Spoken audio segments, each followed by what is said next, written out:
Charles, what inspired you to make this documentary? I guess what inspired me to make Unarmed Verses is, there are youth in communities who kind of remain voiceless, and the only times we actually hear from them or they're exposed in a certain way in specifically Toronto community, housing communities, is when something negative happens. And it was really important for me, and I was inspired to find young individuals who can give us a sort of glimpse into what their day-to-day is like, and kind of break down these ideas of what people kind of paint them as when they actually don't know. Yeah. You get a 12-year-old girl to actually tell this story. You use her perspective, of course, and tell us what is slam poetry, and then how she uses that in order to tell her story of how it feels to be evicted from her area. Yeah, it's very interesting. Young character in the film, Francine Valentine, she doesn't really know what spoken word poetry is. She's just a poet. She's a writer. She's a thinker. She's a creator. So through this music program, she actually discovers through other older individuals in the program the power of poetry in a different level. Because she's a writer, but she keeps her poems to herself. It's one thing to write and to have these words, but then to actually say them and express them in front of people and record it is another thing. So we'll actually see her actually find that space from writing in her room to actually recording her poetry and offering it, to the masses. But it's like it's pretty powerful. It's like spoken word poetry. The power of language is very deep in our culture, and we actually witness this young girl who has incredible insight and incredible ways of putting words together and the way she sees the world. Just kind of come into her own with actually putting it all together. Yeah. Now, do you feel that our city planner, of course, of Toronto, Jennifer Kesmet, do you feel that she will come watch a film like this? And do you feel that there are too many corporations, of course, too much involved in the urban planning and development of Toronto?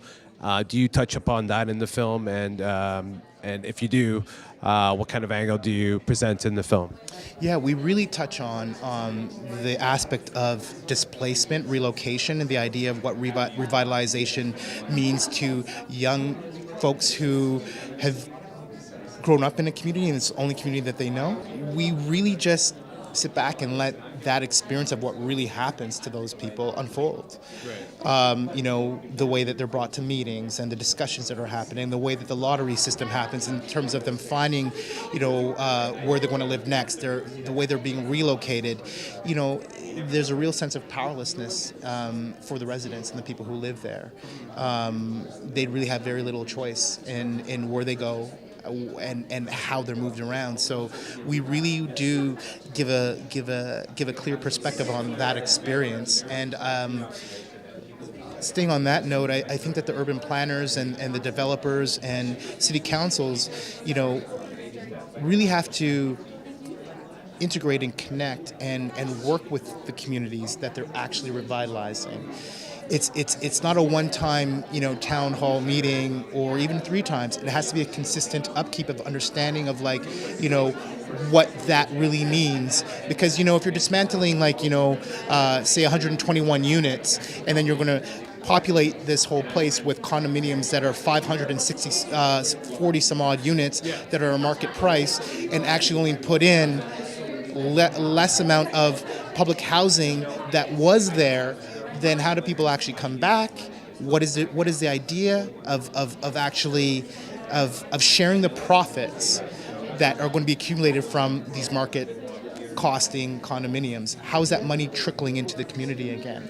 And so I think in all those things being considered, there's a larger conversation to be had. But I mean, business is business, and developers and the city's prime for developing. So I think that unfortunately, the residents in places such as this, they don't have a lot of say and a lot of power. Now tell us, how does it feel like to be here at Hot Talks and your film to be here? And of course, what's that feel like?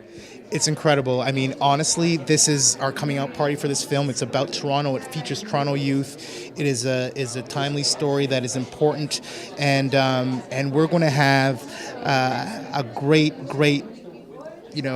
celebration with a lot of young poets who are going to come out. We're going to fill this city with poets over this festival and spoken word, and we're going to kind of let the voices be heard. Well, thank you so much for your time, Charles. Thank you very much, my friend. Thank you. Thank you.